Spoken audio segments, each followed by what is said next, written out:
Assalamualaikum warahmatullahi wabarakatuh. Perkenalkan, nama saya Muhammad Iksanul Arif Al-Ansyari dengan NIM 10528 Prodi Bimbingan Konseling Pendidikan Islam, Fakultas Agama Islam, Universitas Muhammadiyah Makassar.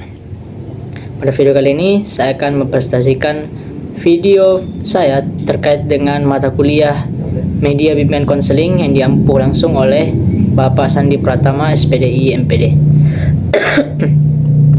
Pada kesempatan kali ini saya mendapati media, yaitu media non elektronik, ya, media berbasis non elektronik, yaitu media saya berbasis media non elektronik, dan media saya itu bernama Truth Order ataupun tantangan ataupun kejujuran. Jadi dalam media saya itu saya menampilkan bahwa bagaimana seseorang itu bagaimana media saya itu memang ditujukan untuk konselor, bukan sebagai guru BK. Tetapi media saya ditujukan untuk para konselor.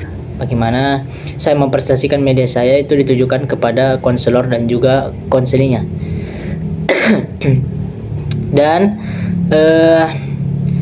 tujuan dari media saya yaitu bagaimana para konseli bisa menyampaikan atau mengutarakan apa yang dirasakan dalam dirinya tanpa mampu kita memaksakan untuk mereka berbicara. Jadi tanpa kita memaksa mereka untuk mengatakan apa yang dirasakan, kita bisa bermain dengan media saya, media Truth Order, tantangan dan juga kejujuran. Ini juga adalah sebuah permainan yang marak dimainkan oleh pada kalangan generasi Z atau Gen Z sekarang. Jadi saya rasa media saya bisa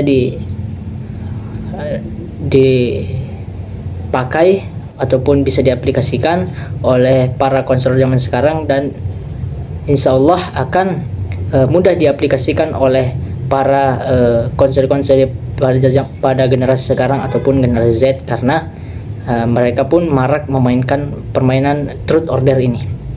Baik, langsung saja saya akan tampilkan media saya. Baik, di sini kita bisa lihat dari tampilan layar, media saya berbentuk kotak seperti ini, tersedia dari bahan-bahan seperti gabus, dos, dan juga dilapisi kertas untuk menutupinya. Ditulis Truth dan juga Dare, dan di tengahnya ada semacam spin yang bisa kita spin.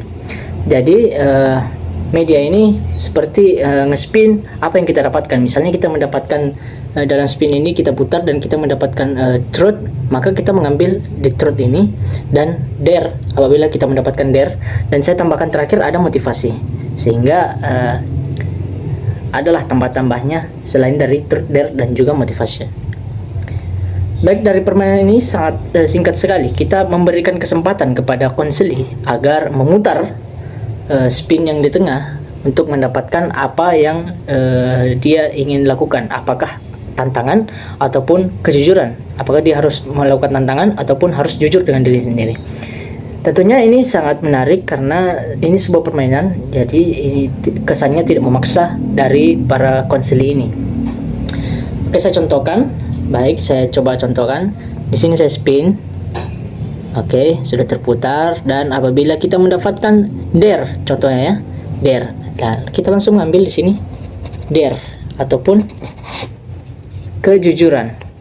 Dan dari kejujuran ini ada beberapa kertas atau ada beberapa catatan yang harus kita lakukan. Kita baca dulu, lalu kita lakukan apakah itu tantangan ataupun kejujuran.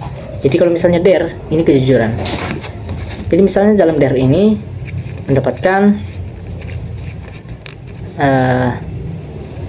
kita bisa lihat dare, bacanya tutup matamu 5 detik, bayangkan tempat paling tenang versi diri kamu, versi kamu sendiri.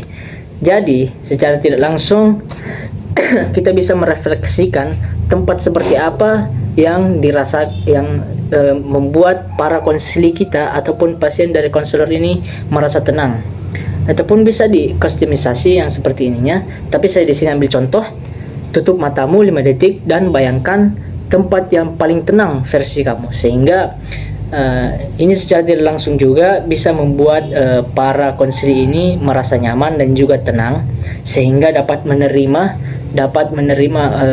keluhannya secara lebih rileks lagi, dan tanpa perlu ada ketegangan. Kita berikan seperti ini di awal, ini boleh, ataupun dalam guru BK juga boleh. Ini bisa merefleksikannya kepada anak-anaknya, walaupun baik itu di kalangan SD, SMP ataupun SMA. Saya jamin bisa dikatakan para siswa tidak akan bosan. Begitupun dengan para konseli. Dan selanjutnya, setelah seperti ini, dare ataupun truth, saya juga contoh ambilkan truthnya.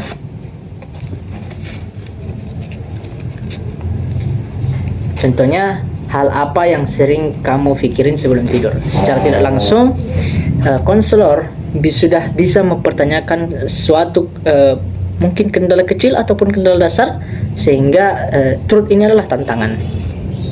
Sehingga para si konseli ini bisa mengatakan hal apa yang sering dia pikirkan sebelum tidur. Tentu saja itu adalah hal yang terkait dengan masalah mereka kan. Jadi itu adalah secara tidak langsung kita sudah mengetahui apa yang mereka rasakan. Ya, seperti itulah kira-kira. Dan setelah itu di sini ada juga motivasi. Saya ambilkan juga contohnya motivasi.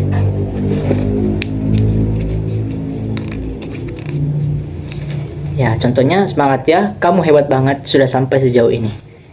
Dan secara tidak langsung kita juga sudah memotivasi para konseli kita ataupun dari siswa-siswa kita. Dan inilah suatu gambaran dari media saya, yaitu media bimbingan konseling berbasis non-elektronik, yaitu namanya media Truth or Dare, ataupun tantangan ataupun kejujuran.